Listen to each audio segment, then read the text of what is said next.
Hello everyone and welcome back to another episode of the Belgian Football Podcast. My name is Ben Jackson and I'll be your host as usual. And as per usual, I'm also joined by Scott and Joris. Scott and Joris, how are you guys doing this evening?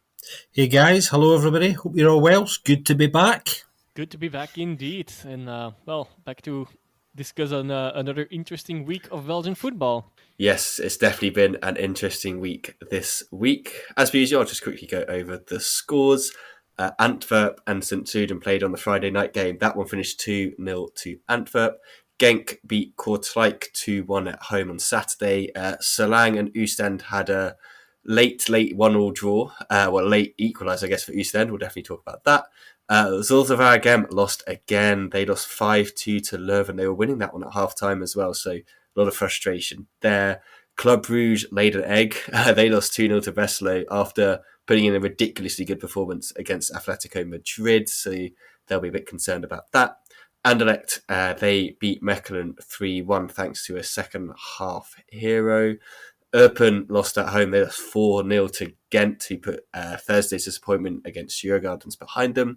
Charleroi lost 1-0 to Standard in the Walloon derby, where red cards were absolutely flying. And Union, what a week it's been for them. They rounded off a really, really good week, beating Cercle Bruges 2-1. Let's start at Antwerp then. And interestingly, in this game, we saw a first start for Abner Muya, the Kosovan player that was signed in the summer from the Kosovan side that they played in the qualifiers for the Conference League. People were kind of saying it's a bit like the Darko Lamajic story. Interesting game from him. We'll get onto him a little bit later. However, Antwerp did take the lead in this one. Toby Alderweireld, with a ball from the back, spotted a great one from Peter Gerkens. He's having a fantastic season. He's really kind of played his way back into being a key player for Antwerp this year after barely featuring last season. He really cool finish in the 8th minute to make it 1-0. Then Robert Bauer and Vincent Janssen decided to push each other around a bit. Robert Bauer then swung out at Janssen. Initially wasn't given, VAR intervened. Bauer sent off, really to kill kind of anything that St. Truiden were trying to do there, because they had done reasonably well to stifle Antwerp's kind of attacking play in the first few minutes and try and hit them on the break. They forced a pretty decent save from Butte following a Tony Leistner header. However, that meant they were kind of playing catch-up in the second half with just the 10 men.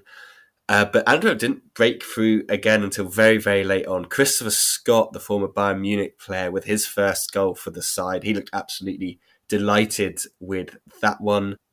And yeah, that kind of was that 2-0 to Antwerp. They roll on a little bit, put last week's disappointment behind them. For St. Truiden, that's now 2 defeats on the bounce, although this one's a little bit more understandable than last week's. Frustrating about the Robert Bauer red card, and it's not the first time that he's been involved in sort of like a violent incident. This was a lot less violent than his kind of tackle last year or the year before, I think it was. No, it was last year, wasn't it, on Ferdi Durif from Mechelen, which put him out for quite a while. But yeah, how did you guys see this? I saw kind of Antwerp pushing and trying and St. Truiden frustrating them. But yeah, the red card kind of ruined it for St. Truiden. Yeah, I think it was a routine home win. I think that's how I would describe it. I thought Antwerp looked quite sharp. St. Truiden didn't. They were a little bit off it, I felt.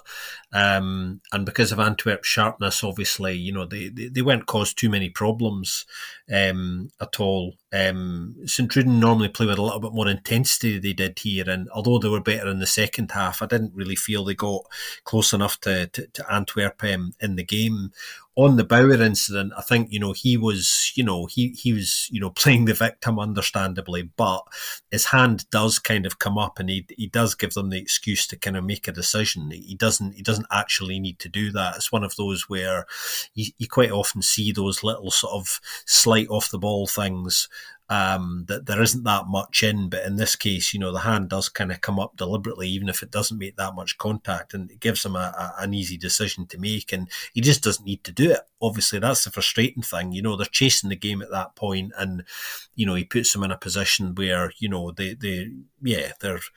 it just becomes that much more difficult after that. So yeah, routine home win really, without getting out of first gear for me. I thought Muya didn't look too bad actually. I thought he was working quite hard. I thought, if he keeps doing that, then I saw some potential there. Interesting that he was dropped in for a start. I thought, they're obviously thinking that he can become a regular. The injury to Mayoshi's ACL obviously has had an impact on this as well, which is interesting. He's had his operation. Get well soon, Koji, by the way. Look forward to seeing you back. Probably not this season, but depending on his rehabilitation, we'll see how we get on with that. But yeah, routine home win, really. Antwerp back to winning ways, and just that Alderweireld assist deserves a little more attention and praise. I think probably one of the better assists this that will happen this whole season. What a ball that was. But yeah, an equally good finish from Herkes, of course, as well. But yeah, that an Alderweireld classic, as I think you mentioned in our chat. Antwerp, well, just efficient, I guess. Not that many shots on target. I think 4 shots on target in the end, but they take the lead quite early and they kill the game. Really late on. Scott also got his first goal. That's always nice to say. Well done, Scott. That he can't only do it behind the mic, but yeah. That was that one. I've been building up for that one. At Good name, to be fair. It's a good name. The first away loss for Sint-Truiden, well, it has been a bit of a surprise because it was their first away loss since the 15th of January, a streak of 11 games, I think, that was still going on. But yeah, a few lapses of concentration cost them. Yeah, they were not really creating anything themselves either. They were indeed more holding out. And at some point in the first half, between the 1-0 and in the red card, there were some phases where Antwerp's wasn't passing the ball out that well, actually really bad in some cases, give the ball away quite early, but they did not win with these given chances. In the end, indeed, a routine win for Antwerp. Yeah, I kind of go back to, it wasn't just Muir. I kind of had a bit of an issue, I guess, of picking holes with Antwerp's wingers on either side. I felt that with Muir, his kind of decision-making was just not at the level, I guess you could say, to begin with. And I think he could get there, of course, but there were just some moments like big, heavy touches and trying to do something that I'm like, yeah, maybe in the other league you've played in that would have worked, but in this one you just got to learn. But also on the other side, I felt Calvin Stengs was just terrified of using, I think it was his right foot for most of the game. Like, he just kept wanting to cut back inside, and it made it so easy to read. I don't know, there's just this little kind of frustrations for me when I see a winger not wanting to do that, because we also saw, it was in the midweek game, wasn't it? Victor Boniface had one where he just needed to hit it with his left foot against Vlaga, decided to cut inside onto his right, it got blocked. But then he shot with his left foot on the blocked one and hit the bar. And it was just like, why don't you just use your left foot in the beginning if you got that in there? So I feel like this was actually a bigger win, given kind of the absentees in the wide areas for Antwerp, than we may be giving them kind of credit for. But I think Mikkel Fry coming back will be massive. While Janssen's done well and he has scored the goals, I think Fry just gives them something just different. He's much better, he's much more mobile. He can press teams. He can cause more mistakes in terms of his pressing. So I think getting him back to full fitness, trying to get Balikwisha, Fisher, those guys kind of back in as well will be big for them. But yeah, well done Christopher Scott. First goal, got to lead kind of one of those little, the hooray, whatever they do at the end of the game with the fans, which was nice for him. Balikwisha was there. I think he was taking pictures on like a digital camera for some reason. So it was all a bit random at the end, but happy for Antwerp fans. I'm sure they will be. Their kind of nearest challengers at the moment, Genk hosted Kortrijk, the side that beat Antwerp last week. However, they couldn't repeat it in this one. That was thanks to a Paul Onuachu brace. 37th minute, Paul Onuachu gets his first one. Genk finished this game with 28 shots. Only 7 on target, but still 28 shots. Ridiculous amount. Kortrijk, on the other hand, only had 2 that were on target of their 6. One of those went in. Faiz Selemani kind of spoke that maybe he was going to do something in this game, didn't we, last week? He did pop up for do something. However, penalty in the 79th minute. Big Paul stepped up again to get his second in this one. He's starting to motor a little bit. 4 wins out of 4 for the Genkies. That puts them just 2 points behind Antwerp now, and that game against Antwerp is coming up very soon.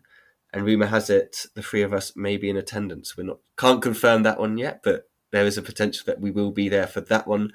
And Yoshi must be delighted with the 4 wins from 4 and just getting over the line against Kortrijk in this one. In this case, it was squeaky bum time for no reason at all. Because at some point, even in the second half, you had 18 shots, I believe, as well against 1. And the score was 1-1. It's like a classic football manager game, frustration game, I guess.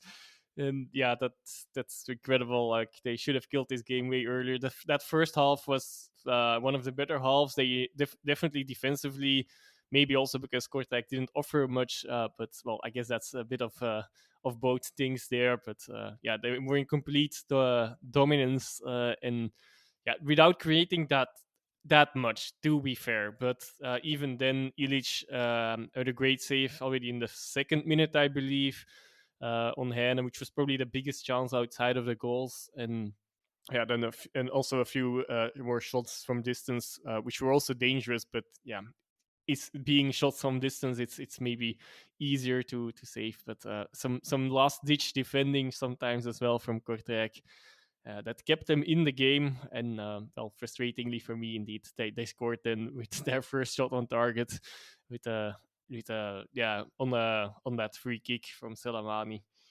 To be a bit more critical, still a bit, despite I am actually delighted. So don't get me wrong, but I'm missing a bit of goals from open play the last few games. Against Ostende they had one, but for the rest it's been a bit has been a lot from set pieces, which is good that they do score those now. Last season they were conceding all the time on those. This time they conceded their first one this weekend with this one. It could already have been a costly one. Yeah, and Kortrijk on the other hand, they were very efficient. Illich, despite not really have to do any miracles, was on form definitely again though. And because of that, they kept being in the game, and in the one of the final minutes in stoppage time already, I think there was a big chance for Gay would somehow put the ball wide. Let's put it on Cuesta being in the also last ditch defending, hindering enough. But I'm not so convinced by that. He probably should have scored that one, and well, then that would be 2 points dropped, which well, that's the squeaky bum time I was referring to. The 10 minutes behind, last minutes, basically after the 2-1 was scored, were not so hopeful. Actually, quite dramatic, but they pulled it over the line. That's the most important thing. And well, such periods in games happen. So I'm not going to make a big deal out of it. I think one of the most encouraging things for the Genkies at the moment is that they are creating lots, but they're also scoring a good amount as well. Wouter Rankin will be delighted. You know, they're kind of motoring at the moment. I can understand from Joris's point of view, sometimes you might want the game put to bed a little bit earlier than it is. Or has been some of them in recent weeks. But the good news, looking at the way they're playing, is that, yeah, the main thing for me is they're creating a lot and scoring a lot. And that's the level they've kind of hit now. So they're doing very well. Kortrijk, on the other hand, were, I think, hopeless is probably the right word, particularly in the first half. Absolutely hopeless, I thought. Joris is quite right to kind of highlight Illich, such an important player for Kortrijk. I mean, the amount of goals he has prevented already this season for Kortrijk, who are in for a long, hard season, as we know. I think when you look at his numbers, is already significant, and he's been one of the most important players to them for a long time. For that reason, he's worth quite a few goal saves, every year now. And he definitely played his part in keeping this game alive for a while, as Joris was saying. So he's definitely worth kind of picking out, despite the fact that his teammates were hopeless. It's quite funny when we were watching the game live, actually. Joris was particularly frustrated, especially with the free kick, Selamani's goal, because of course that was their first shot on target in the entire game, and it wasn't even actually a free kick. So from a Genki point of view, it was one of those kind of beautiful but ridiculous football moments where, you get hit with a sucker punch that, kind of comes out of nowhere and shouldn't have kind of come at all. Genk looking very good, and if they can keep this up, as I was asking Joris last week, is there a serious challenge on the cards this season? Well, if they can keep anything like this up, they're going to be right in the mix, that's for sure. Yeah, I think if each kind of goes for Antwerp as well. Take advantage of like these Club Brugge slip-ups after the European matches. That this is what you have to do. So winning a game like this, you should win it on paper, but it's way more difficult. And like you always said, you kind of make it hard for yourself sometimes, but you get the win. And at the end of the day, that literally is all that matters. But yeah, on Ilic, he's been so impressive. And I know that he said in the midweek, like he'd love to get just a call up to the Serbian national team for the World Cup. And I feel like he definitely deserves one. I mean, to come back to Scott's point about the free kick, I also feel like the penalty that has been given to Genk, on the other hand, was also, well, it is a penalty according to the rules, but I'm still not convinced about. I'm still sitting on the fence about these rules with the handballs lately. It's not only this one; it's everywhere. But it is difficult. But I personally don't feel like that this should be a penalty. According to the rules now, it is. But yeah, it is what it is as well. But yeah, I'm not sure if I would prefer to give that one myself. Yeah, there have definitely been some soft penalties already this season. Yeah, and with the handball ones, it's all a bit up in the air anyway. Let's move on to the side that are now ahead of Kortrijk and out of the relegation zone, and that is Serang. They hosted KV Oostend on the weekend and started reasonably well. This was 0-0 at half-time, so not exactly the most lively and entertaining game to watch this season, which we kind of predicted it wouldn't be. However, early into about 10 minutes into the second half, Serang won a penalty. Upstepped Marius Mwandolmaji to make it 1-0. At that point, I think I messaged you guys and was like, if it stays like this, Yves under a lot of pressure, because they had that good start, but we said it in our pre-season preview, like, this team doesn't look like it's set up to not struggle this year as an Oostend. Obviously, we said that about Serang, but with Oostend, and yeah, they did struggle. Got a bit of luck, I guess, when Abdoulaye Silla got himself sent off in the 69th minute. But Oostend just could not score in this game. 13 shots and only 2 on target, just a complete lack of efficiency. Timothy Gallier was in goal for Serang, who are without Guillaume Deitch. Deitch is going to be out for, I think they said 6 to 8 weeks, so that's a massive play. I think he said he broke his fibula, which if I remember from GCSE biology and PE, is pretty nasty thing to break. That is the big long bone in your leg, isn't it? Like, that's just, if that's the one I'm thinking about. So either way, he's broken something that's pretty horrendous. But they just couldn't score at all until the 87th minute. Yves van der Haag turns to that well-known striker, Zek Medley. Yves said to him, just go on and cause some nuisance and win headers. And that's exactly what he did. He won a header in the 91st minute from an Indy Boonen cross and made it 1 apiece. He said after the game, Yves came in and said, yeah, let's be happy we got the point and stuff like that. But I think the way Zaken and a couple of the other players have spoken, they knew that was a game that they needed to go and win just to kind of give themselves a little bit of kind of breathing space between them and kind of that bottom pack. And every team's looking at Serang and thinking that's a team we should beat. But Serang have now won as many games as Oostend and are only a point behind them.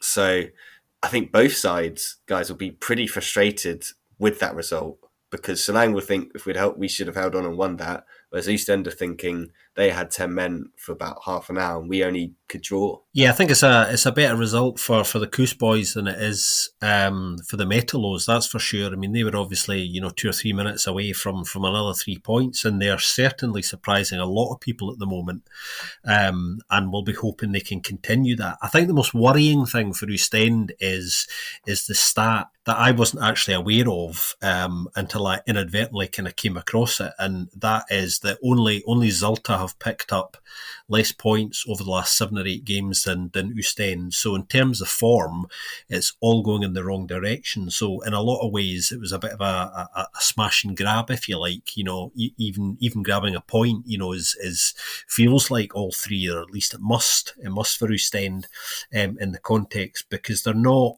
Yeah, they're not picking up points, basically, that probably they should be, and are kind of falling away in games as well, even when they start games kind of quite well too. So there's an inconsistency across the 90 minutes that's becoming a bit of a pattern for them, where they have stages in games where they're actually playing not too bad, but they're not able to maintain the levels of intensity, the kind of gegenpressing that they like to try and play, although it's obviously nowhere near the level that it was under Alexander Blesson, because all of the data numbers show that it's kind of completely fallen away. So it's a different thing, really. But yeah, a big point for Ostend, possibly in the scheme of things, considering the way other results went down in the bottom half. But yeah, I mean, Ben mentioned Yves van der Eyck possibly being under pressure. I think he is, just because they're not picking up enough points. And the one thing that is happening round about them is that teams like Serang are picking up points that perhaps we wouldn't necessarily have expected at the moment. So there is one team in Serang down there who are outperforming themselves a little bit and exceeding expectations, while others are things aren't quite going in the right direction. Serang are out of the bottom three now. That's the first time this season that happened, I think, and that puts a lot of coaches under pressure, as we already touched on as well. They got an XG of 2.9. I don't know the stats for their previous games, but that feels like that might be a high as well. Of course, helped with a penalty. It's also no surprise that they needed a penalty to score, because they probably should indeed have scored a bit more, as you can see from that XG, that they had their chances, but it just did not happen from open play. And indeed, I feel they will... they will feel like they missed a chance here, despite that stat of being finally out of the top, out of the bottom three. So that is of course very important. But I think they would have liked to also leapfrog Ostende in the same way already as well. It's also not for another reason not a surprise that goal needed to come from a penalty. It was also finally their first goal at home, and also first point at home. So there were definitely some positives, despite not winning the game ultimately for Serang. There's some zeros that are erased from now. And it's a bit funny in a way. Funny is a bit bad, but with Gallier now in goal, he's the nephew of Hans Gallier, who also was a goalkeeper at Club Brugge, Waregem, and Kortrijk in his day. And now the two Liège clubs have nephews of goalkeepers from another era in their ranks, and a starting goalkeeper, at least for the time being. But get well soon, though, Guillaume Deitch, because indeed what's been described does not sound like something that you'd like to hear a lot about. And about Ostende, after the red card, I guess they fought themselves a bit into the game, and they did get that equalizer, which is indeed important for Van der Hagen, as also was mentioned in the post-match interviews, even straight to him as well. He said it was really important to get something out of this game, at least to grab some points, because they keep on talking, but they're not... I am not getting the points, so that's something that they desperately needed. It is just 1 point, and it's probably in a game that on paper they would have thought they should have won, but at least it could have been worse, and it didn't. So that's something to take away for them, I suppose. I think one of the interesting things here, just looking at the next month or so for Ostend as well, they've got a really, really tricky schedule coming up. I mean, their next 4 or 5, they've got Union Saint-Gilloise at home. They then go to face Antwerp at the Bossel. Then there's a big home game against Zulte. which is looking bigger now by the day, looking at the situation both clubs are in. They then have to go to the Jan Breidel to play club, and then they have a home game against Kortrijk. So those next 5 are all really, really big. There's 2 in there against the sides round about them, and then they've got 3 big sides there that you wouldn't necessarily see many points for them in. So the pressure's about to ramp up for them a little bit. So yeah, that's where that point becomes as good as 3 almost. No, I was literally just about to point that out as well. You read my mind, Scott. Lovely. Because I just feel like, if they don't, I feel like if they can maybe do the same, like pick up a point or 2 from the club, the Union and Antwerp game, that just, you've got to release the pressure on the Zulte game and the Kortrijk game, the Zulte game, sorry, and the Kortrijk game, just a little bit. Because if you go into those games, if you go into the other games thinking, oh, it's fine, we're just going to really focus on these 2 games, that's when you really drop off. You put too much pressure, you tense up, and then you'll lose. So they've got to go into these next couple of games with a good mentality. But it's going to be a tough season for them. I think we predicted that before, but there's other teams in and around them that are faltering, and one of those is Zulte Waregem, as we've mentioned multiple times. They only had 1 shot on target in this one. Thankfully, it fell to Mr. Jelle Vossen. Was it 400 appearances in the Pro League for him this weekend, or so, there or thereabouts? It was a big milestone. Yep, it was, because it was one of my points as well. Sorry. I've kind of ballsed it up by being unsure. But it was nice to see him back on the score sheet. I think he said when they were speaking about like the 400 and stuff, he was like, I know I'm in like a bad patch. He's like, last year everything seems to just go in for me. This year nothing's going in for me. But he's like, I know this is going to change. So that did change. And at halftime, Zulte Waregem were 1-0 up, and you're like, maybe, just maybe they can eke out a win here against Leuven. But then Mark Beers turned to the bench, and the super subs, the game changers, came on. That was Sofiane Chiini and Mario Gonzalez. Gonzalez with the first, he gets the equaliser in the 51st minute. Casper Dunor with the assist in kind of like brackets or hyphens, whatever you want to put it in, because he just passes it to him on the edge of the box, and Gonzalez kind of does the rest, really.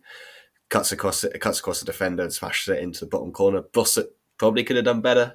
He gets himself near to it and kind of has a hand on it, so he should probably do better. But then that man, Sofiane Chiini, gets a goal. He just bullies Abdoulaye Sissaka in the middle of the pitch, wins the ball off him, drives forward, and then smashes it in. So I think it's his second kind of appearance for the club and first goal for him, so he must have been absolutely delighted with that. Then some really, really nice play from Hamza Mendel on the left-hand side to beat a couple of defenders. He squares it. Gonzalez just runs across the defender, like just classic striker's movement from Mario. Straight across the defender, he smashes it in to make it, I think, losing count of the goals at this point. That's 3-1 at this point. And Zulte Waregem in a world of trouble at this point. But then Casper Dunor decides to give them a helping hand by scoring an own goal. Casper Dunor, so he's had an assist at this point. He's got an own goal at this point. And literally 3 minutes later, after scoring an own goal, he then puts one in at the right end. A breakaway from them. Mario Gonzalez does the great work on the left-hand side to keep the ball alive, basically, and give someone time to run up. And I don't know, guys, if you're looking through the kind of the lineup of Leuven at this point, you're probably thinking it's going to be Mertens, Altomari are going to get there first. But it's Casper Dunor. He's there, and he finishes it to make it 4-2. And finally, to kind of put the icing on the cake for Leuven in the second half, this ridiculous second half from them, Sofiane Chiini with a long ball over the top, on runs Mario Gonzalez to finish. So long range strike, little poacher's really fine finish, and then kind of a breakaway goal from Super Mario. He makes it a hat-trick for himself. 5-2, this one finishes to Leuven. I wrote a piece for the kind of Get Belgian and Dutch Football News about how Ley really needed a result from this one, because otherwise, Zulte were going to be looking for a third manager in the space of a year when they haven't been looking for any other managers in the space of a decade with Frankie Jury. So as for now, he's still there, but the kind of the capitulation in that second half and the ability of these players just to come on and change the game must have been so kind of frustrating for him and quite concerning for those in charge. Yeah, it's quite interesting that point, Ben, because Mark Bryce did comment specifically after the game about how he felt they had kind of quite a difficult first half. Zalta weren't awful in the first half; they were kind of okay, I thought, albeit one shot on target, which obviously is nowhere near enough. Mbale did say the week before that he felt offensively their numbers were kind of stacking up; they just weren't getting their rewards for the numbers, which I think is an interesting take on it, shall we say? But yeah, I mean, it's worrying that they can go in at half time, make some tactical changes, and then just completely dominate the second half and really assert themselves, which is actually what happened. They did all of the things that they've been doing well this season, particularly well in that second half. They were more physical. They were better on the break, and I think they just. Yeah, I think they wore Zalta down through their sheer firepower, actually, really, in the end. Leuven have a way of playing into games. They don't always necessarily start games that strongly, but there is a phase in games where they do tend to come into it. And Zalta's numbers at the moment, aren't any better as a result of this game than they were, any other week. I mean, they've now conceded 25 and only scored 9. So they're conceding just short of 3 goals on average a game, which is just strangling the life out of them, as we know. We've been talking about it for ages. I don't know how much of a factor the fact that obviously Cercle didn't manage to pick up any points or Kortrijk are open this weekend. I think if one of those 3 had won this weekend, I think that might have forced the hand of the board, but you do have to question, why they're still kind of holding on to Mbale at the moment. It's very difficult because I think, he's always the one who's going to become the fall guy for their situation, even though this isn't by any means solely his fault. We spoke last week about how really nobody other than Romans had a kind of positive impact, particularly over the summer. And it's very, very difficult. Hence Mbale's comments about, look, we need to keep working hard and things will turn. They're certainly not turning at all in a defensive sense. That's the one consistent thing at the moment. The fact that the defence is just hopeless, really. And all it's going to take really is for one of those sides round about them, to pick up 3 or 4 points before they're going to be so adrift that it's going to become very, very difficult. And they're absolutely on the edge of that for me at the moment, mainly because of the number of goals that they're conceding. They've got that horrible double-edged thing of, seriously struggling to score. And I think the added pressure on Jelle Vossen will not be helping his performances, actually. He's going out in every game now knowing that, the expectations on him are absolutely massive because his teammates aren't particularly pitching in the way that you would hope, which inevitably is going to, I think, make him tense up a little bit and not perform to his best. He's not Maradona either, so a lack of service means that, he can't score goals, so it's such a difficult situation for them to be in, and you just actually can't see a way out at all at the moment for them. What do you do if you're that bored? I think your only option really is to twist. It's just in which way you do twist. Looking at Zalta's fixtures coming up, actually, it's not awful, but it's not great either. The next few weeks they've got the big derby next, obviously the West Flanders derby against Kortrijk, and that's a big one insofar as if Zalta lose that, then I think Mbale would have to go. I mean, it's very difficult, and Kortrijk will be up for that game. Geldensporen's difficult to go to at the best of times, and as we were saying earlier, they've got one of the best goalkeepers in the league in Marco Ilic to beat as well. They're there at home to Anderlecht and away to Oostende, so I think the next 2 or 3 weeks in the run-up to the World Cup will almost certainly decide their long-term fate. That's how I feel about it at the moment. What do you get if you put 2 teams together that haven't scored for 2 games and respectively in 3 games? So for Leuven 2 games, or Misseltwagen 3 games. Of course, a 7 goals game. The expected result, I suppose. But yeah, of course, that's for a large part down to Zulte Waregem still not sorting out their defensive issues. But not only that, they also managed something else this time, which is equally worrying. They scored 2 goals from 1 shot on target. So yeah, that's not that might be something I will bring up a bit later on in another game as well. But here is even more here it is actually worrying. While they were playing quite okay in that first half, they didn't create much, as you can see from that, or not enough at least. Yeah, and then the Untersteed for one more second. Yeah, indeed, a goal in 400 games for Vosse and a goal for him.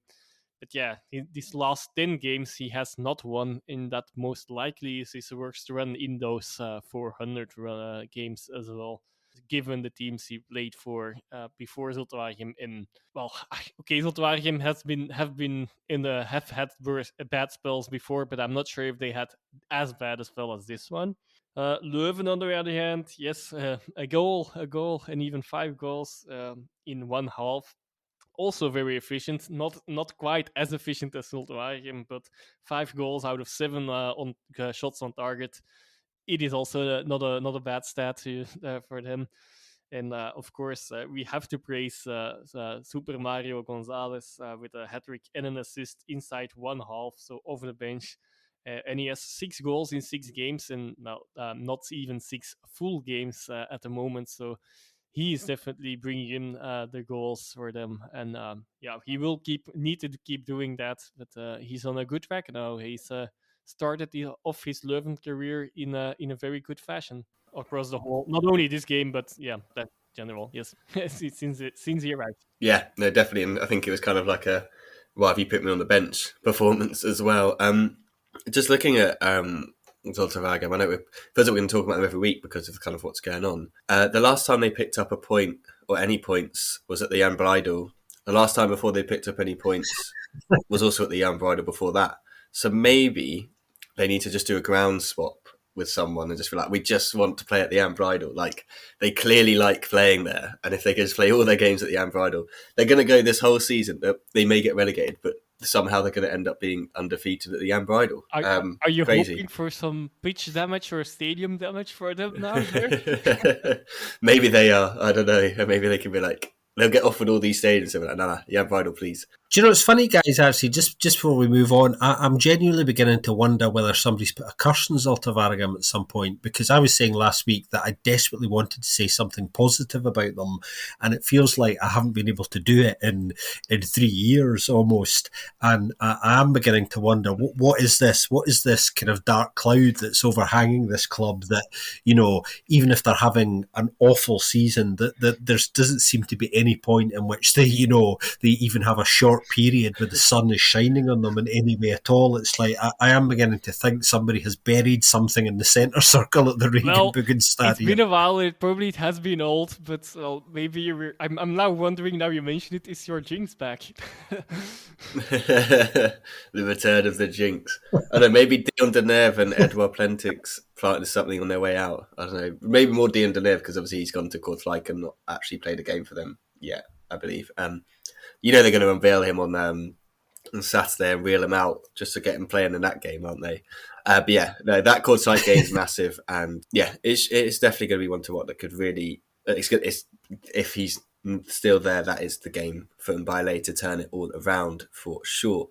Let's go to the Jan Breidel, as we're talking about it so much. I really enjoyed this one. I really enjoyed watching Club Brugge in the midweek, obviously, against Atletico Madrid, but this was a completely different game, and I thought, yes, I'm sure some people say, oh, Veselo just turned up to try and defend, blah, blah, blah, but they did it so well, and they were also kind of thankful for a Sinem Bolat masterclass in this one. He was fantastic, just threw himself all over the place. Obviously, Club made lots of kind of changes from the midweek. Mietke rested, Soa rested as well. Dennis Odoi rested as well. I thought he had a really good game against Atletico. He looked pretty rapid again. So in came Lemchuk, Noah Lang, remember him? He's back. He kind of played. Ewa Sobor also came in for, I think Bournemouth was rested. Spielers as well got another game, got another start. Clinton Mata was back as well. So yeah, still a good enough team on paper, but Veslo, you could tell they knew exactly what their jobs were, exactly what they needed to do. I thought Maxim de Kuiper was fantastic against Skov Olsen in this one, but the man that got the goals was Lyle Foster. So this was 0-0 at half time, and if you just look at the stats, 29 shots for Club Brugge, 13 on target, but didn't score. That shows how well, in my opinion, Sinan Bullock played to keep them out. There's a counter-attack that got Veslo their first goal of this one. Douglas Nene, or Nene Douglas, whichever way around you want to say it, played through, and he really should have done better. He took an awful touch, one of the worst touches I've ever seen. Just like, he's like bearing down a goal, there's no one around him. He just takes this really heavy touch. Mignolet saves it, but he's only got one hand on the ball. So it kind of like they collide, it pops out. Lara Foster's then there to stick it in the back of the net. Then it's all Club Brugge again, pushing on the door. A couple of times, I can't remember who it was. Was it Larin or Buchanan? It may have even been Van Aken. Someone had it on the left-hand side, and they just needed to put the left foot across it and fly it into the bottom corner or just on target. But then they cut inside and tried some fancy down stuff. It didn't work. Lots of set pieces were just getting cleared. As I said, De Kuiper was winning tackles and headers. The midfielders were working really hard. Like, everyone in Veslo's side was working really hard. Foster up front was working really hard. They had quite a few moments where you thought they're just really close to getting that counter-attack and getting ahead, even further ahead, but they just couldn't get it. But then in the 86th minute, they did get a free kick. Ball gets played in. I can't remember who it was. He's right in the middle, kind of put some pressure on Mekele. I don't think it's a foul. You guys may disagree, but I don't think it's a foul. I think it's just good strength. Ball pops down to Lyle Foster, and the composure he shows just to kind of let it drop. He realises he's got more time than you'd think. Well, he doesn't snatch at it, which actually is what Van Aken had done in the first half at one that came across him, that he just kind of blazed miles over the bar. Very un-Van Aken-like. It was quite calm, like, and composed, it looked like, with the finish, but blazed it over. Foster was calm and composed, and he just tucked it past Simon Mignolet straight to the bench with everyone to celebrate. Guys, Carl Hofkins in the midweek, and I think he said it after every kind of big Champions League performance, he's like, we don't let these standards drop in the domestic side. We need to make sure that it's not going to be blipping in the domestic side. We can continue this. And they rotated the squad. They brought some players in to kind of give them, those players who are quality players worth a lot of money, a chance. And it just didn't work again. And all credit to Veslo. They were tactically very good. They got some luck with Sinan Bullock. They took their chances, and they're on a bit of a tear at the moment. And I don't think many people would have seen this one coming. No, definitely not. But would he really put it on the rotation? I still can't believe how Club Brugge have not won this game, though. So I'm not sure. It was not that the quality of their play was that horrible. They should have put a few away, despite, indeed, Bolat having a great performance. But even then, also, what was it? The XG in the end was 2.44, and they didn't score. And indeed, with a lot of shots, though, which indicates that there were a lot of smaller chances, I guess, as well. But also, indeed, like you mentioned, the Hans van Aken one, we really needed to just put it in, and usually would. And that's also one of the players that has not been rotated, of course, as well. Not to take anything away from Westerlo, but I'm not sure if you can make big conclusions out of this game. Then the Standard game was probably a bit more worrying. For in that sense, but in this case, I'm not going into that, looking in that direction. Yeah, the Nene on that first goal, that was just horrible. And that the bad thing is that he should have just put it away, or made sure that Westerlo scored a goal there at least. Now there is some kind of debate going on. I'm sitting on the fence on this one, actually. But yeah, was it a foul from Nene on Mignolet, who controlled the ball technically? Not with two hands, but you don't need to as a goalkeeper according to the rules. Whether there was a foul or not is a question. I'm sitting on the fence, like I said. I'm not sure whether, and also whether it was then the extra VAR factor. Is it then a clear error? If not, probably not. So that's why the goal probably should stand anyway. But maybe the initial decision could have gone differently. But yeah, to go to Westerlo, indeed, another clean sheet as well. So, well, this time it's a bit of a miracle that happened, but another clean sheet, probably at a place where they did not expect that one, since it was the first win in Jan Breidel, against Club Brugge at least, and also in 32 games against Club Brugge. And that's also 4 wins in a row now. Yeah, I think this is one of those games that just kind of highlights how weird and wonderful football is sometimes. I think Joris is right. I think, when you look at offensively clubs' output in this game, then yeah, they deserve certainly to get something out of it, but go on to lose it. And that's the wonderful thing about football. These results that, to all intents and purposes shouldn't happen sometimes. Second time this season, of course, that club have faltered immediately post Europe, so it happens to the best sides sometimes. I don't think you can put it down to the rotation particularly, although the one thing that I thought was really interesting was resting Jutgla. Although I understand that, I think what this result kind of highlights is something we already know, and that's how important he is to them now. He obviously has a big effect on the players around him as well. It makes them feel reassured that he's going to do the business, I think. There's definitely a big psychological impact he has on that side when he's there. So that decision in itself was a really interesting one, I think. Yep, I think that's what Westerlo's second win in 38 attempts. I think the last time they won was 1999 as well. So some extraordinary stats around that alone. But yeah, it was one of these weekends that will be immensely frustrating for club fans. But I did have a feeling that club were likely to drop more points kind of post Europe, not because of anything to do with their schedule, but more just because I feel that they've got such a run of games coming up now that even with the rotation, it was likely. I didn't quite expect it to come as soon as it did, and in this manner, mind you. No, it was interesting that this is how it happened, but it did. I mean, they're obviously still going to be in the title challenge by the end of the year. Like, these sort of results kind of happened last year as well. The difference is this year they're doing so well in Europe. It's kind of like, I don't know, from a neutral perspective, it's like I'd rather they beat Atletico Madrid and lost to Westerlo than the other way around, because it keeps the domestic side interesting, but it also keeps the European side interesting because they're absolutely flying in that competition and they've been great to watch. And also, just to highlight that as well, I think they've got 22 points now, so which is around or in this case even exactly 2/3 of the points. I think in general that is a title winning average still. So it also means that it's also more other teams grabbing more points than in a usual season. Hopefully that sets us up for a nice title challenge, the title race. Yeah, that's what we want this year. Like we had last season with the Union, we want kind of repeat of that, but just more teams getting involved because that makes it even better. One side that probably aren't going to get involved but did win were Anderlecht against Mechelen.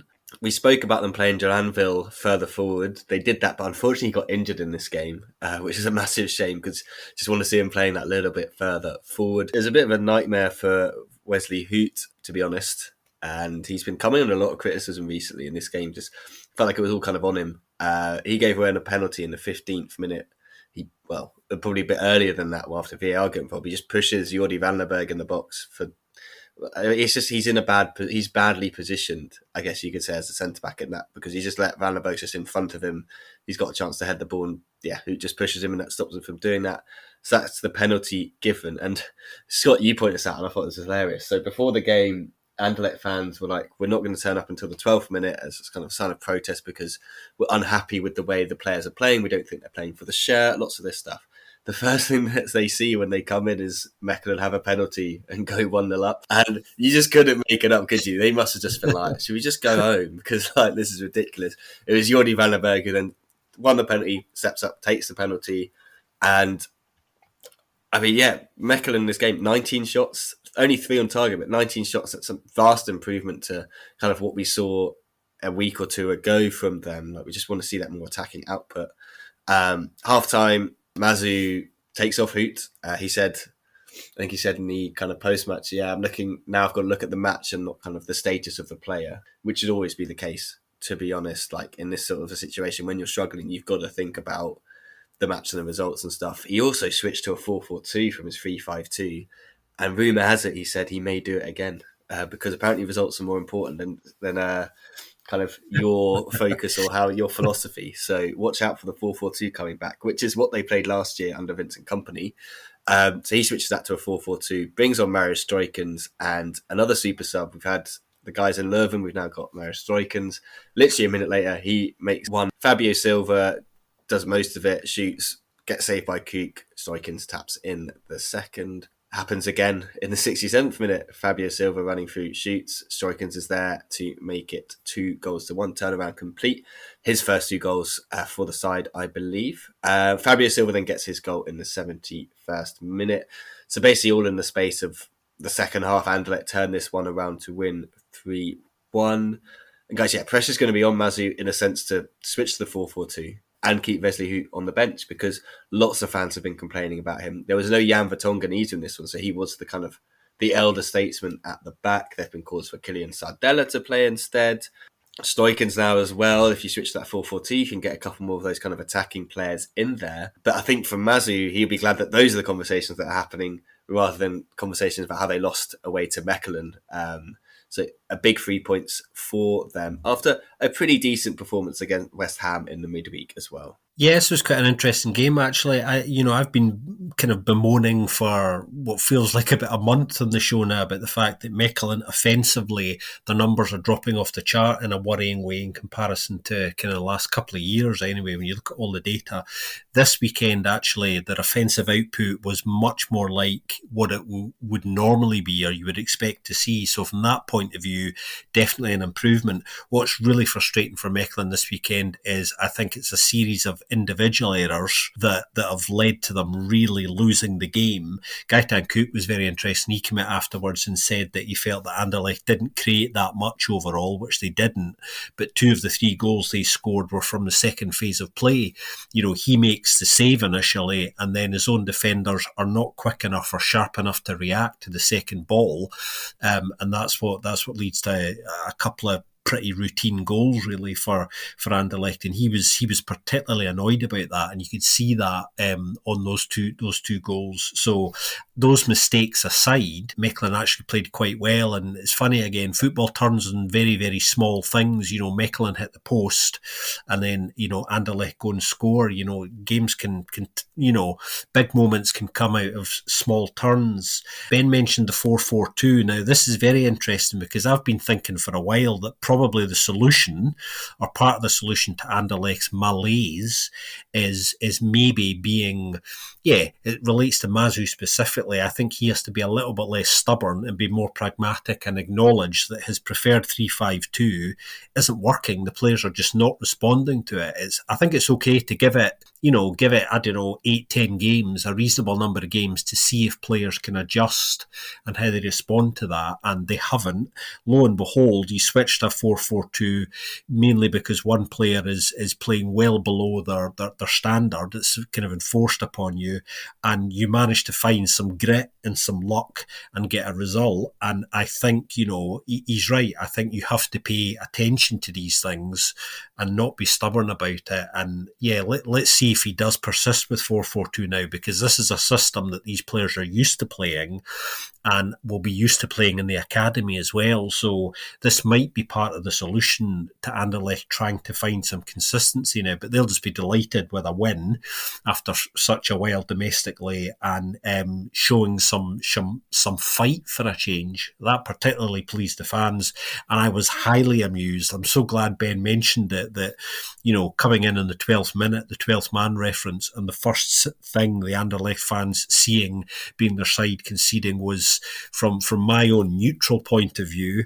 And despite my soft leanings towards Malinois, I am neutral. I found that quite amusing. Regarding the tactics, it's also interesting to see how it develops, because Refailov gave a halftime interview which is really, not sparing any words, and that makes just like speculation that he was more the driving factor in that formation change. And as well, that was it's interesting to see how that all develops, because there's clearly some things brewing in that playing squad as well. Whether Mazu can turn it around or not, it's difficult. So but he will definitely be happy that he won this game. Hood's indeed not having the best of games and so far of seasons either. Definitely, not sure why he did give that shove, even if maybe slightly soft of a penalty in my opinion, but yeah, you should just not give the referee the chance to, or the VAR as well, then the chance to intervene there. Mario Struijk is indeed his first 2 goals after a while. I've been hyping him a few times already. I think I had him as my young talent of the year last year already. Maybe this is the kickstart for his career. He has been playing sometimes well, sometimes a bit less well so a bit average, I suppose, up till now. But maybe it's good for him to get his first goals. And he made up for the second part of Super Mario Bros. This weekend. Mechelen, on the other hand, defensively still a bit struggling. Also, to come back to Anderlecht at the same time as well, to the goals that Scott was also mentioning, what has happened to Silva. In the beginning of the season, he probably would have scored a hat-trick, and Struikens would have no goals yet, because twice he went alone to Kuke, and his finishing that was so good in the beginning was not great there. Seems like he lost it, and then the third one he finished it off beautifully and again. So I guess it's a bit of a form thing as well, and then lack of confidence maybe in a way. But he definitely needed that goal as well. But yeah, back to Mechelen. Defensively, some still giving away too many things, and I feel like attackingly this game, they, much like other teams in this weekend, they probably should have killed this game and should have scored some more when they could in the first half, especially the first half an hour. They were all over Anderlecht, but they only managed to score from a penalty spot, which is a bit of a sign of the season as well for now. But performance-wise, yes, this definitely could be a good thing for them as well. They could have won this game indeed. It's in the little things, as Scott mentioned. They even in the second half, they probably had as many chances as Anderlecht, but they only managed 3 shots on target, I believe. So there you can see where the issue lies still. And they should have scored a bit more. I think the XG was equal even in the end of the game, so for both teams. So at least a draw they should have gotten out of this, not only based on that, but also because of how the game was going with the eye. Saw decent performance by them, and I can get Kuka's frustration as well. Yeah, the goal scoring thing's just such a big issue for Mechelen. Like only Ngoy is the only striker that scored, and he's got 1. More defenders have scored than strikers. Jordi Vandenberg, Dior Pierre, Sandy Walsh and Pierre have 2. Top scorers, Hermans with 4. Like it is just like Milan Roberex he's got those 2 in one game, and he's like 3rd top scorer for them this season. Like it is a massive concern. And you look at the squad and you're just like, I don't know where. Obviously, getting a Rabti back will be massive because he was decent last season for them in terms of creation and goal scorings and stuff like that. But yeah, and going Milady, it just hasn't really worked yet. I don't know whether that's down to the players or whether it's down to the tactics or anything like that, but they kind of need to sort that side of their game out, because we know they've been weak defensively in the past and goal scoring's been fine. But yeah, I'm a little bit not concerned, but just a bit like I want to see Mechelen scoring goals because that's when they're at their funnest. To come back to that, I do feel like the issue more lies with the back, because they have the second worst defense, and with Zulte Waregem in that competition, that's not a good sign. And for attacking, for goals, where they come from is indeed still a bit of that part is an issue, but how many they score, it's a bit in the middle of the pack, I guess. So that on itself is not that horrible as a stat. It's such an interesting one, this, because I think I've been talking about the lack of balance for a while, which still shows no real signs of being addressed particularly yet. And I'm beginning to feel now quite strongly that I think they're going to have to look long and hard about bringing another striker in January. Not to replace Ngoy or anything, but I think another striker who might, just mix things up a little bit in a way that kind of, that Ngoy and Milady respond to kind of positively, because Ben's right, it's not really working for either of them at the moment, and the danger is that they concentrate maybe on the back door rather than what's going on up the top, and actually both of them are quite problematic for them at the moment. So I do think it would be very wise of them to bring in another striker in January, just to try and encourage some movement there in the right direction. No, definitely. And I completely agree with you, Joris. Like when you look at the goals they've scored, but then it's also kind of like some of the games, like they had that stupid game against Westerlo where they got 5, and it was just ridiculous.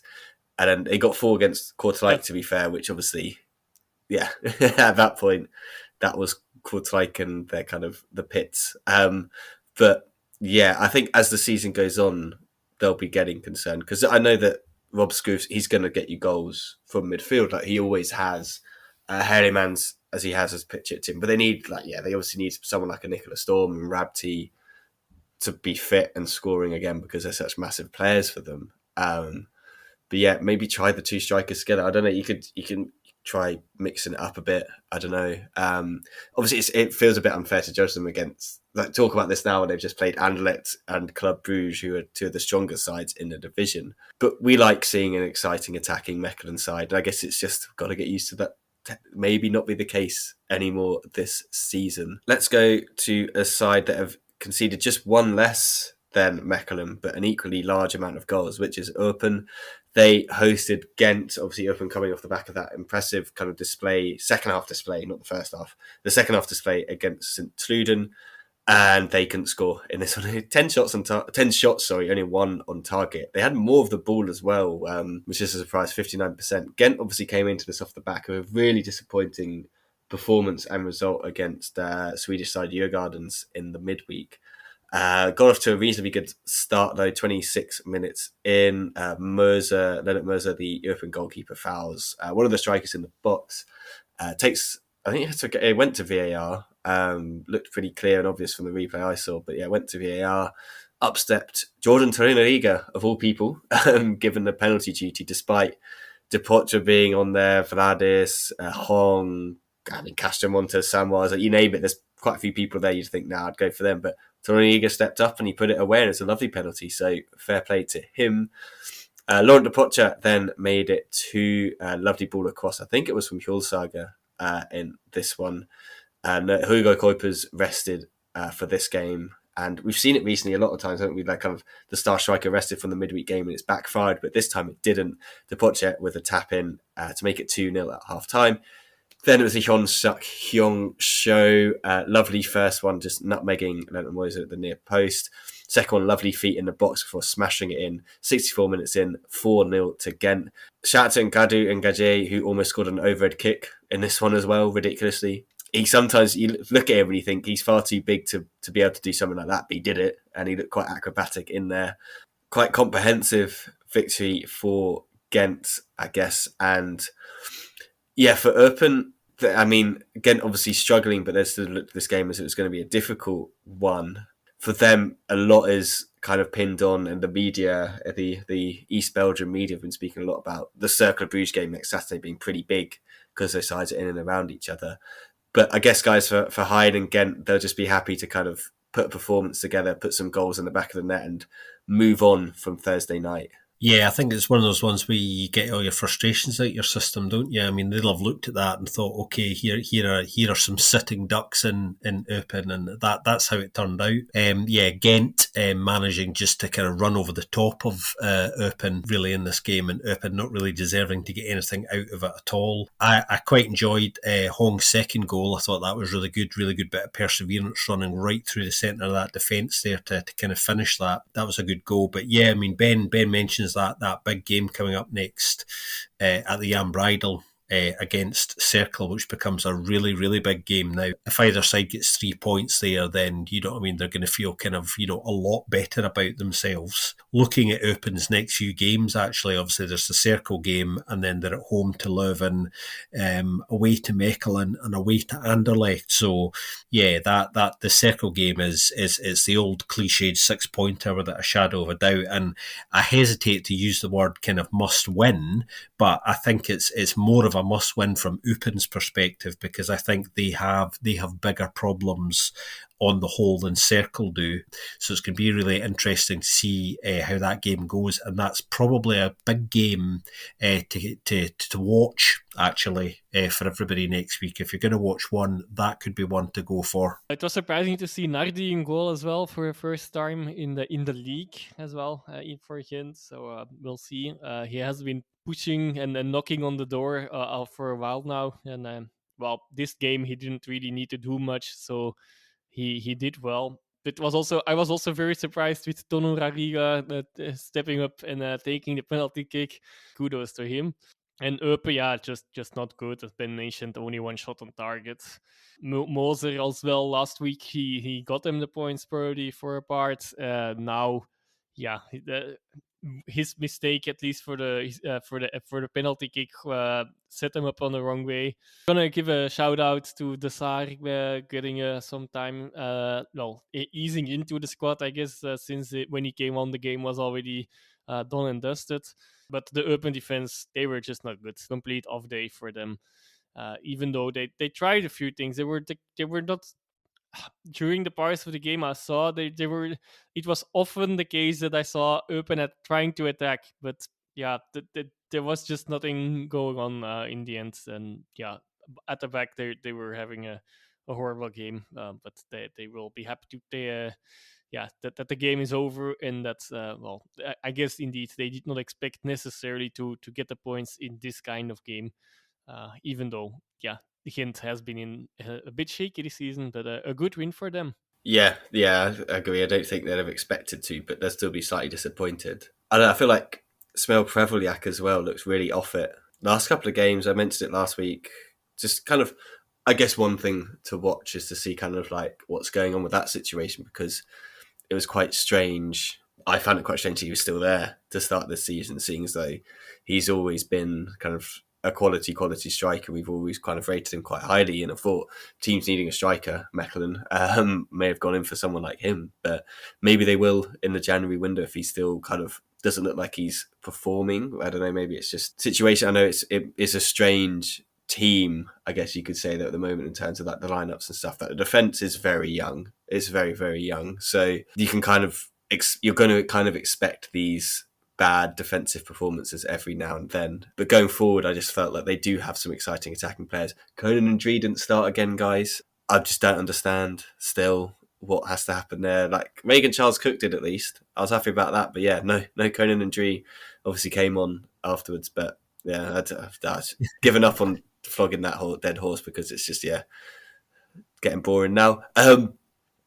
Walloon Derby only managed to catch the second half of this one. Not the greatest of games. It felt, did you remember the one last year? I think it was, but again, it wasn't the greatest of games. They just kind of, you can tell there's so much riding on them for both sides.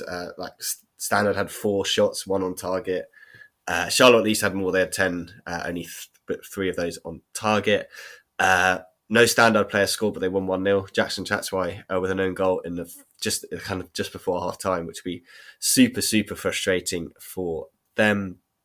Got even more frustrating for Charleroi when Adam Zorgan got sent off in the 67th minute. Badji almost scored a lovely goal, but it was a good save from Bodar. They kept pushing, but yeah, even with 10 men, they just could not find a breakthrough. But before the end, Jakob Larsen got himself sent off, and Zinkernagel got himself sent off basically in the same kind of time. So that's kind of, at least, especially Zinkernagel, Barrett Larsen hasn't been starting as many games, so he's not as key to them. But yeah, losing Zinkernagel over something quite ridiculously stupid would have been frustrating. I guess kind of the news about this one as well that came out a little bit before, and the reason why you didn't see Selim Amala is because of the contract situation there, and kind of the misunderstanding or the miscommunication or the lack of agreement, basically, at the end of the day, between the club and Selim Amala. Frustrating because it felt that they were starting to get a good thing going, and with him and they are just have a little bit more quality. So annoying that he wasn't there, but I'm sure Ronnie Dyler will be happy with the win. It wasn't pretty, but they got there in the end, and they'll be more than happy that they escape their rivals with a 1-0 victory. Yeah, I think it's so important to be able to win games at this level, even when you aren't playing particularly well. You know, Ben's talking about how he didn't think it was a great game, and actually it was a very disjointed game. There was a lot of niggly fouls, as you tend to see in these sort of kind of regional derbies. So there wasn't a lot of free-flowing football. Ronnie Dyla clearly delighted. I mean, on full time, he ran to the away support and celebrated like, you know, they'd won a cup or something like that. And these things are actually quite important in the grand scheme of things, I think. Although the really frustrating thing for Standard is they're going to have to sort out some of these silly little discipline things. I mean, the red cards in this game were a joke. I think both of them probably are correct, actually. I don't really have a problem with them. I just have a problem with the players, you know, not being able to control themselves, to be honest.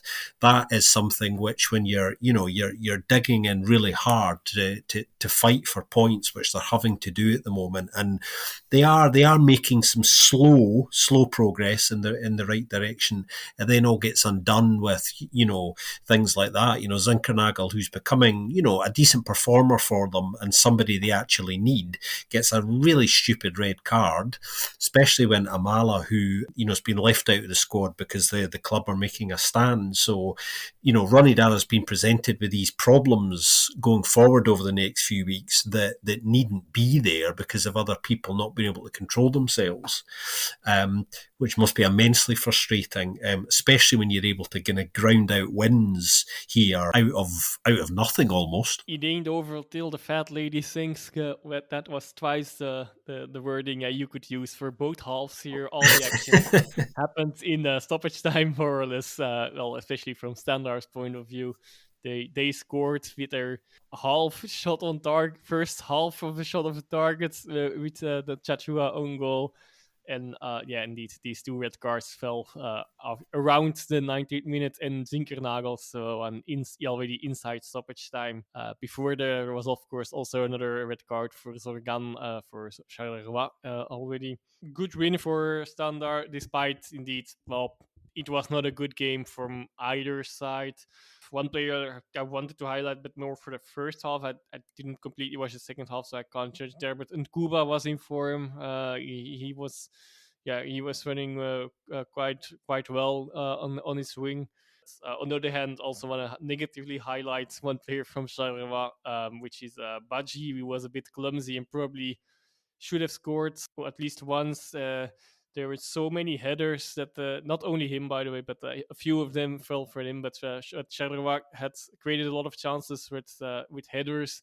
A few of them for Badji. There was a big one for Heymans as well, which was probably even the biggest chance as well. But also in his general way of doing, in his finishing, Badji seems to be a bit raw still, and definitely the polishing needs to happen. And they probably should have scored at least once, Charleroi, but not that they created that much either. But not the very best of games, and a frustrating performance for both sides in the end, I guess. But one of them at least ending up with a win. Yeah, no, that definitely does kind of sum it up. I think as well, Charleroi being slap bang mid-table in 10th with a negative goal difference of -1 also kind of sums up their season for me. Just someone consistently find the back of the net, please. That's all we ask for. And yeah, no, Badji, there was one, wasn't there? Like someone had done really good work on the right hand side, played it across to him, and he's just like his whole body position is completely wrong. And he just, instead of shooting like on target, he just shoots it back at the bloke that crossed it. It's always frustrating to see. Let's go to Union Saint-Gilloise. They have no problem at the moment with strikers scoring goals or forward players. Obviously, in the week, it was Gustav Nielsen off the bench. That was fantastic if you haven't seen that. What a turnaround there. I thought he might get a start in this one to rest some of the other guys, but he had to make way to be on the bench. Simon Adingra got the start, and it was his assist in basically the second minute against Cercle Bruges, which gave Dante Vanzeir the opener. And that's how it stayed until half-time, 1-0 to Union. They played well, they were creating chances. I quite enjoyed this game as kind of a back and forth. I thought both sides really gave it their all in this one. It was Adingra who then got a goal in the second half to make it 2-0. Lovely ball from Teddy Tuma, just kind of defence-splitting ball from the edge of the box. I feel it could have been defended a little bit better. I feel that maybe the run of Adingra could have been tracked better because it was an obvious run for him to make, and it's ones that he's been making all game. I always thought he was really, really good in this game. Lovely finish from him. At that point, you're thinking, Cercle, like you had that great performance last week, but you're kind of falling a little bit short this week. Like, I don't think they played badly. They just couldn't find the back of the net. Jan Guboho gets brought on in the second half, and then he grabs a goal. Lovely play on the right-hand side from Lopez. He squares it across, and Guboho's there to make it 2-1. Dino Hotic had a free kick which just went over. Like, Cercle really, really did push. Union had quite a few chances on the break. They just couldn't get it past Meki, or the defender would make a last-minute tackle to stop them. Yeah, enjoyable game. Gustav Nilsson did come on, much to the delight of the Union fans. He's instantly, hasn't he, become like kind of a cult hero after what he did in Portugal. But I think Union will be very happy that they've come away from this one with the 3 points against the kind of resurgent Cercle Bruges side, who themselves would be frustrated because they didn't play too badly, but 3 wins in a row in the league for Union, plus the European things, like they're having another fantastic season. Yeah, absolutely they are. I don't think Cercle should feel too despondent about this. I felt that they actually played quite well. What you can't do against Union, and everybody knows this now, this is kind of old news, but you cannot start slowly against them. Union start hard and they start fast. It's one of the kind of characteristic things about this side, and Cercle are hit with a sucker punch so early in the game, which means they're chasing the game in a way that they wouldn't want to. So that'll be particularly disappointing for them, because I don't doubt at all they were well warned about that. But Cercle's numbers this weekend and last weekend actually looking much better, and if they keep playing like they have done over the last couple of weeks, they will start to pick up more points. They definitely will. The levels have picked up, I think. They are creating more. They're starting to score, and these are the more important things that were missing before. I think they do still need to tighten up a little bit at the back. They are still conceding too many, but if they can score more, then that becomes obviously less of an issue. We've already spoken about how big the Eupen game is again next weekend, and that's a massive one for them coming up. But yeah, this is the old story of fine margins in the end. Not a great deal between the sides, and as Ben was saying, two positive sides who play good football, who are good to watch. And like Ben, I enjoyed watching this one. I just wish there'd maybe been more goals in it for sides who are so good going forward for the most part. Scoring goals, I think Cercle Brugge fans will not enjoy you saying that in this game, because they probably, Ueda had a big chance on one-on-one. Yeah. There was another one where Maurice had a save where he doesn't really know where the ball goes, and it's really close finish, and there is a ball that could have been rammed in, but that Toma got off the line. So I think they probably feel like they should have scored more, and that issue is not resolved at all, actually.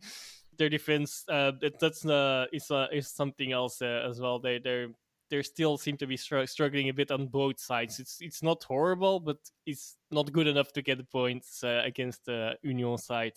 Especially Adingra, who was firing on all cylinders both times this week.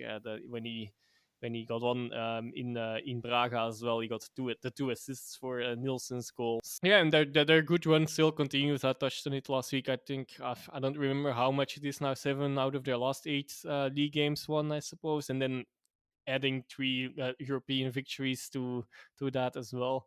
So they're on a really good run, and they're now level with Club Brugge as well at 3rd place. Definitely having a good confirmation season so far.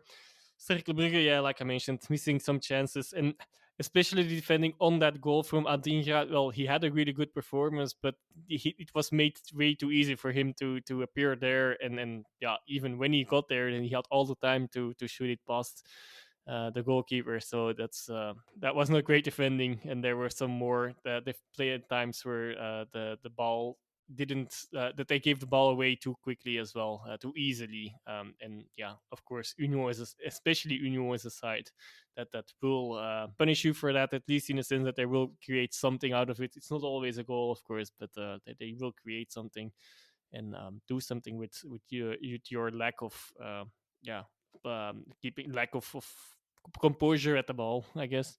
That were my 2 cents as well. Not that much to say, but good job for Union, and really, still on a really good track.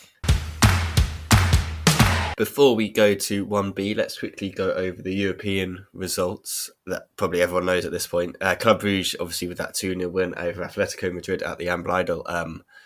Jutgla and Soa were the boys in this one, weren't they? Combined for the first goal. Lovely feat from Jutgla in the box, cross for Soa.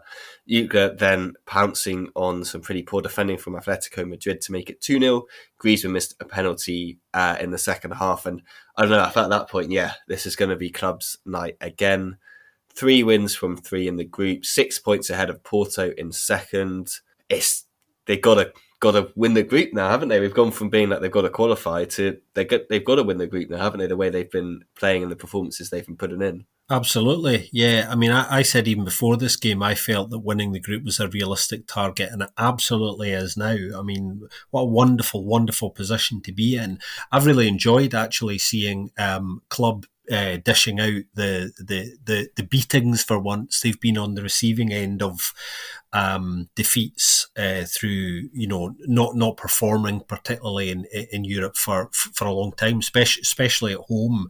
So to be able to capitalise on bigger sides not performing particularly well has been really, really nice to see, and it's nice to see them getting the attention they've deserved over the last few days around that. It's been really enjoyable to see, and obviously we've got the added advantage of the kind of coefficient points that not only Club Brugge have been bringing back to Belgium, but Union Saint-Gilloise as well, trailblazing, their own Europa League group. It's just kind of been brilliant to see. I just hope that, they're able to go into the remaining games and not kind of drop the level that they've set. A lot of their best football this season has been in Europe, actually. They've done all the right things. They've had great game plans, I think, that have been executed really, really well. And although all of the heavy lifting has definitely been done now, it's important that they don't drop off. I think they've set a level, and I think you have to maintain that. I think, that's really, really important, not to take the foot off the gas there in any way at all. Yeah, happy days, definitely. Well, theoretically, they should qualify, of course, but of course, individually, you could still say that they could lose the next 3 games, and then it's all up to fate, and then it could be difficult. But given the level of of performance level from Club Brugge in Europe, especially I do think they should not really have any issues, and that's a weird thing to say after only 3 days in a group stage in the Champions League for any Belgian team. So well done, Club Brugge, and keep it up. Happy days for them. No, it's such a nice novelty, isn't it? Let's go to Europa League then, because we can keep the good times rolling there before we have to look at the Conference League, which is the one we were like, we'll enjoy the Conference League the most. Maybe not this year. Europa League, Union, Braga. What a game. Braga took the lead in the second half. And I know at that point I thought, man, this was always going to be the tough game. Losing to Braga away, it's not the end of the world. It's getting later on and later on. You're like, I just can't see Union getting back into this. Big on Gustav Nielsen. He scores twice in the last couple of minutes. Literally the last kick of the game, he makes it 2-1 to Union. It's just, you can never write this club or this team off, can you? It doesn't matter who's playing, who they've got, who they're playing up against. They're going to keep going to the end. And it just looked, the table's looking good for them to qualify as well. So they're currently in top spot, just ahead of Braga on 9 points. Braga obviously now coming to Leuven to play them there. But Union Berlin they beat Malmo, so they're on 3 points. So they've got a 6-point buffer to third place. Malmo obviously have no points. And I guess beat or don't lose to Braga and then just hope Braga beat the other two. And you're looking pretty good to qualify as well. So fair play to Union. You guys got anything to add on this one? Not really, other than Is there a feeling in football anywhere as good as scoring, such a brilliant, dramatic late winner as that?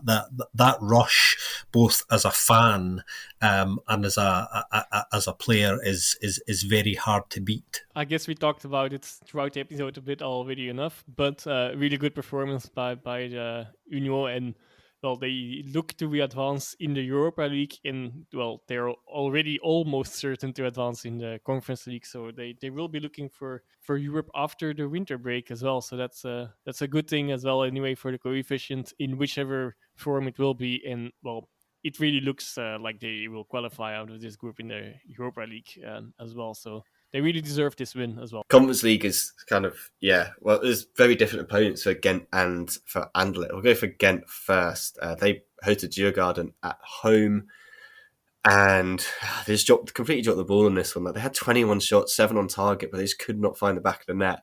Djurgården had 2 shots on target, one of them from the set piece. Marcus Danielsson it was a classic kind of like basketball screenplay. Bloke sets the screen on the corner, Danielsson runs off the screen, no one tracks the runner, they don't switch the kind of call out either, like you kind of would in a basketball play. Sometimes you just shout help, and then someone helps you out, and I think someone's needed to shout help because no one's shouting help. Danielsson had the easiest header for him. There's literally nothing the goalkeeper, Nardi, could do about that.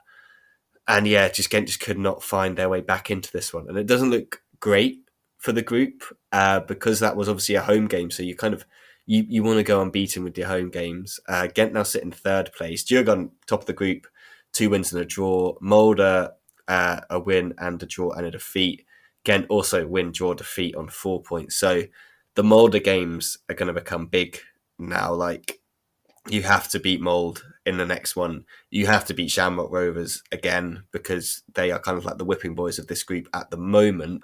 So yeah, not looking great for Ghent. I'll get you guys' thoughts on that one in a second. I'll just quickly do the Anderlecht game as well. They played West Ham. Always going to be a difficult one. I don't think they played too badly. I think it was just like the quality in West Ham was better. They brought in Gianluca Scamacca, and he was able to find the net. Anderlecht did have some chances. Verscharen had a chance, a couple of chances at the end. They were really going for it, but they just couldn't find the net there. Not the end of the world in terms of qualification, by no means, because West Ham obviously sit top with 9, Anderlecht in second with, I think it's 4 points as well. And then below them are our Danish friends Silkeborg, who hosted FCSB, obviously Bucharest from Romania, and pummeled them 5-0. I don't know, I didn't see that one coming from what we've seen of those two sides. Like, Bucharest looked pretty defensively solid when they played Anderlecht at home. So that was quite a surprising one and kind of shakes the group up a little bit because now Anderlecht are looking at, they kind of have to beat Steaua when they play them again at home just because of kind of, you got to beat the team at the bottom, and then it's kind of down to that Silkeborg game. So they need to beat them again as well. So yeah, it's not looking great in the Conference League. I think Anderlecht are still they're in a good position to qualify. Like, the West Ham game was always going to be a difficult one. But for Ghent, I don't know. I'm concerned that they're not going to make it out of the group, if I'm honest. I think you're too negative at the moment. That to come back to your last part first. Well, FSSB is prioritizing the league, and they played with a full B squad, even in Silkeborg, and that's probably going to be the case in the Europa League, in the Conference League for the rest of the group stage as well. But yes, they definitely still need to win that game. They kind of seem to have thrown the towel in that competition. So that's an explanation for that, at least that one performance, and let's see how it continues. Yeah, Anderlecht, unexpected loss. The goal conceded was a bit easy maybe, but apart from that, you could expect to lose against West Ham, even at home. And well, it's not in this game indeed that you also not in the upcoming return fixture that you should get the points. On Ghent, on the other hand, I feel like, well, they know what to do now in Sweden this week. If they only lost with 1 goal difference, so they should be able to get that win now. Even though I know Djurgården are in a very good position also in the league, so that they are in a good form, but I hope that win in Eupen eases Ghent's performance as well. And if they manage to win it this week, then they already are. If they manage to beat them in a decent fashion, even they might even be top of the group by that point. But they definitely know what to do in the next 3 games. But I don't see it as a mountain that they cannot climb either. I think they still should. And yeah, for both sides, I still feel like they should be able to advance. Whether that's in first or second spot is something else. But so far, I try to keep positive at least. Yeah, it's all a bit of a mixed bag, isn't it, in the Conference League, and it's kind of hanging in the balance a bit. So I'll keep my fingers and my toes crossed. Yeah, got to keep everything crossed. Hopefully my negativity will be misfounded, and I'll bring in some of that positivity when Ghent beat Djurgården away from home next week. Let's quickly jump to 1B. Some controversy in 1B. Pro Challenger Pro League, I'm going to keep saying it. I'll quickly run through the results, and then Scott, you can kind of tell us a little bit more in detail and a bit of, not controversy, but some awful scenes that came out.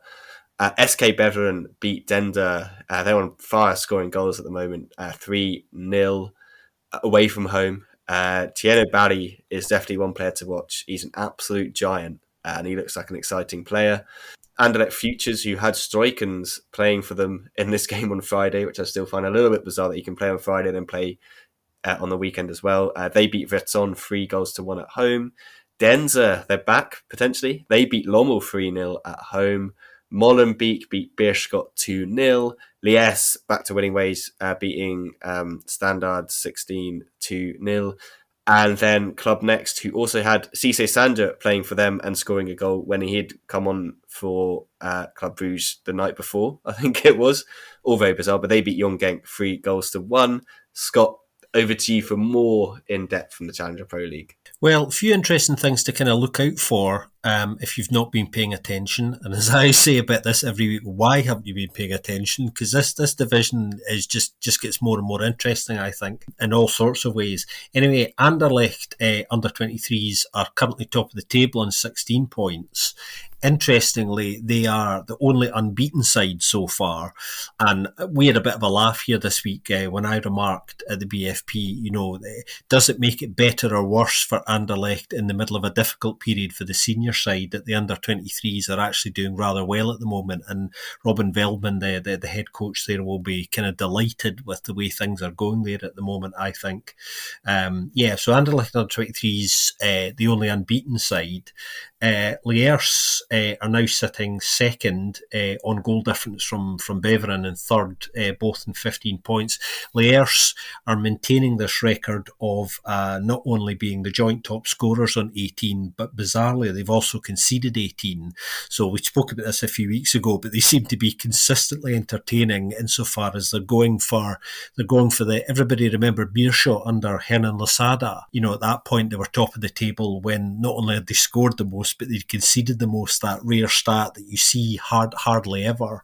That's something to watch out for. But the really interesting thing, I think, and this underlines how competitive this division is, which we say every week, but the fact is at the moment, only 4 points actually separate the top 6, what are the current playoff 1 sides, which is incredible. Equally, only 5 points separate the bottom 6. So it's completely wide open, and there aren't really any sides at the moment that are running away with this, which is interesting. And as Ben was saying earlier, rumour has it we might be getting along to a Challenger Pro League game rather soon when we get out to Belgium.